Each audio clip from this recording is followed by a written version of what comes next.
Сәлеметсіңдер ме балалар? Қал жағдайларың қалай? Қазақ әдебиеті сабағын бастаймыз. Қазақ әдебиеті сабағында өткен сабақта Алып Ертұңға батыры туралы сабақ өткен болатынбыз. Сол Алып Ертұңғаны білімлен тапсырмаларынан орындадыңдар. Бірақ тереңінен кітаптан оқып ізденгендерің болатын шығар. Алайда егер кітаптан қосымша дерек оқымаған болсаңдар, бүгін қысқаша ғана менімен бірге шолу жасайық. Одан кейін бүгінгі тақырыпты түсіндіретін тағы қосымша бір видео сабақ жолдайтын боламын. Балалар, Алып Ертұңға біздің эрамыздан бұрынғы 7-6 ғасырда өмір сүрген қолбасшы батыр болған.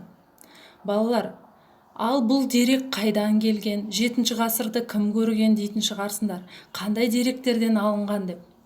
Балалар, бұл Иран мен Тұран жерінің соғысы 7-6 ғасырда болған оқиға. Сол ирандықтар күнге табынған, ол кезде түркілер көк тәңірге таңылған. Жырда Иран мен Тұран арасындағы соғыс сипатталады. Тарихи жырларда жазылып, сақталып кеткен осындай деректер табылған, сол деректерді түркі тілінде жазылған осы жырлар, соны қазақша аудармасын аударып, міне балалар, сендер оқып, ежелгі түркі елін, ата-бабаларымыздың түп тамырын, қандай қолбасшы батыр болғанын білсін деп, осындай қазақша аудармасын беріп отыр бізге. Балалар, міне Алып Ертұңға түркі мемлекетін басқарған көсем, ол замандағы түркілер Енисей мен Ертіс, Дунай бойлары, Ауғанстан мен Иран, Сирия, Түркия жерлерін мекендеген. Балалар, Алып деген сөз, ол батыр, қаһарман, ержүрек деген. Демек, батыр Ертұңға болып мағынасы айтылады. Алып Ертұңға. Міне балалар, Алып Ертұңға жыры. Алып Ертұңғаны жоқтау. Негізінде халық ауыз әдебиетінің үлгілерін оқып жатырмыз біз. Оның бірі Аяз би шыншыл ертегісі, одан кейін жырлар. Осы тарихи жырға жатады. Жырлар екі түрге бөлінеді деп айтқам, батырлар жыры, ғашықтар жыры. Эпостық жырлар батырлар жыры, лиро-эпостық жырлар ғашықтар жыры, ғашықтық жырлары. Ал балалар, жоқтау дегеніміз не? Жоқтау дегеніміз жақын туыс адамның қайтыс болған кезде артынан жақсы көретін туыстары, бауырлары жоқтау айтып, жылап, жыр арнайтын болған. Бұл қазақтың салт дәстүрінде де бар, ежелден келе жатқан дәстүр. Балалар, жоқтау ең жақын адамның жақсы қасиеттерін, барлық ерлік батырлықтарын, мейірімділіктерін сипаттап, жоқтығың орны ойсырап тұрғаны, сол адамның орны қатты білініп жатқан туралы сипатталып айтылатын жыр, балдар. Одан кейін тағы да жырлардың түрлері көп, алдағы уақытта өтетін боламыз. Ал енді мына жерде кішкентай ғана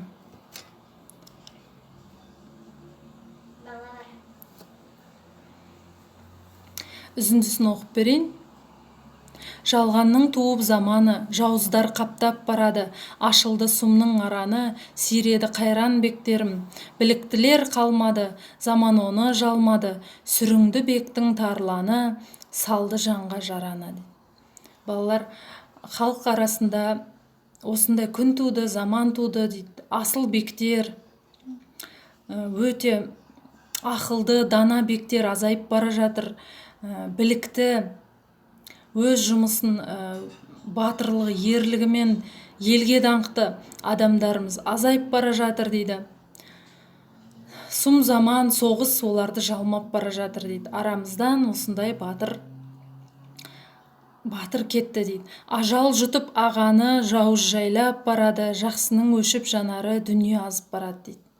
Осындай ажал келіп, осындай керемет ел басқаратын көсем батырды алып, жақсыны жалмап, сұм дүние осылай азып барады дейді. Азып барады деген, сұм дүние өзгеріп бара жатыр. Адамдар жауыз болып бара жатыр, бір-бірімен соғысып, жақсы, білікті, даңқты батырлар азайып бара жатыр деген мағынаны білдіреді. Балалар, түркі тілінен аударылған Фариза Оңғарсынова апамыз, ақын апамыз екен, балалар, танитын шығарсыңдар. Фариза Оңғарсынова деген қазақтың ақыны. Ал балалар, кітаптан тек қана білімнен тапсырмаларына ғана жүгінбей, кітаптан осындай керемет мәліметтерді оқып, біліп отырсаңдар болады. Әрине, онлайн сабақ болғаннан кейін сендерге қиындық туындап жатыр, мұғалімнен сұрақ қоя алмайсыңдар, мұғалім түсіндіргендей болмайды, мектепте түсіндіргендей болмай жатыр, балалар. Мүмкіндігінше осылай ең маңызды деген жерлерін видео сабаққа түсіріп жолдап отырман. Балалар, сендерге бір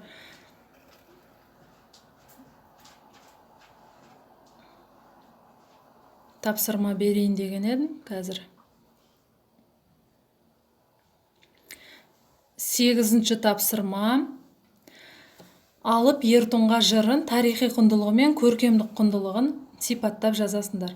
Тарихи құндылығы бұл сонау неше біздің эрамыздан бұрынғы нешінші ғасырларда бері келген жыр қандай тарихи құндылыққа ие.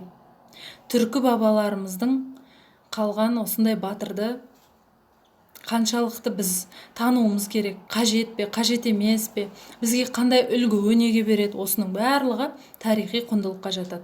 Ал көркемдік құндылығы жаңағы жоқтау жырын қалай жеткізген, халыққа